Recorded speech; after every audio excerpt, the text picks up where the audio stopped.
এবং কিচেন থেকে আমরা একটি সেকেন্ডারি এক্সিট ব্যবহার করেছি এবং এটা আমরা ইমার্জেন্সি এক্সিট হিসাবেও ব্যবহার করতে পারি। তো দেখতে পাচ্ছেন কিচেন হয়ে আমরা একটি সেকেন্ডারি এক্সিট ব্যবহার করেছি। এটা কিন্তু অনেক রকম সুযোগ সুবিধা রয়েছে। যদি কোনো কারণে আপনার বাসার মধ্যে কোনো অকারেন্স হয়ে যায় তাহলে কিন্তু আপনি এই সেকেন্ডারি এক্সিটটা বিভিন্ন কাজে কিন্তু ব্যবহার করতে পারবেন। সহজেই কিন্তু আপনি সেকেন্ডারি এক্সিট দিয়ে বাইরে বের হতে পারবেন এবং সহজে আপনি সেকেন্ডারি এক্সিট দিয়ে বাসার ভেতরে প্রবেশ করতে পারবেন। এবং যদি আপনার বাসায় যদি কোনো সার্ভেন্ট থাকে সেও কিন্তু আপনার এই সেকেন্ডারি এক্সিট দিয়ে সহজে বাসার ভিতরে এসে রান্নাবাড়ি করে আবার সেকেন্ডারি এক্সিট দিয়ে কিন্তু বাইরে বের হয়ে চলে যেতে পারবে। তো এইসব কথা চিন্তা ভাবনা করে কিন্তু এই সেকেন্ডারি এক্সিটটা রাখা হয়েছে। আপনারা যারা ডুপ্লেক্স বাড়ি নির্মাণ করতে চাচ্ছেন তারা অবশ্যই কিচেন হয়ে একটা সেকেন্ডারি এক্সিট যদি রাখেন তাহলে এইসব সুযোগ সুবিধা কিন্তু আপনারা পাবেন।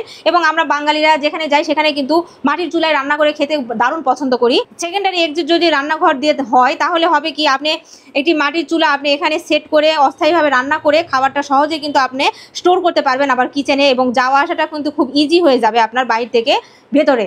তো এই জন্য কিন্তু সেকেন্ডারি এক্সিটটা কিন্তু ব্যবহার করা হয়। এবং সেকেন্ডারি এক্সিট দিয়ে বাইরে বের হওয়ার জন্য কিন্তু সুন্দরভাবে কিন্তু এখানে আমরা একটি বারান্দা দিয়ে দিয়েছি এবং সহজেই নেমে যাওয়ার জন্য কিন্তু এখানে আমরা দুটি স্টেপ দেখিয়ে দিয়েছি।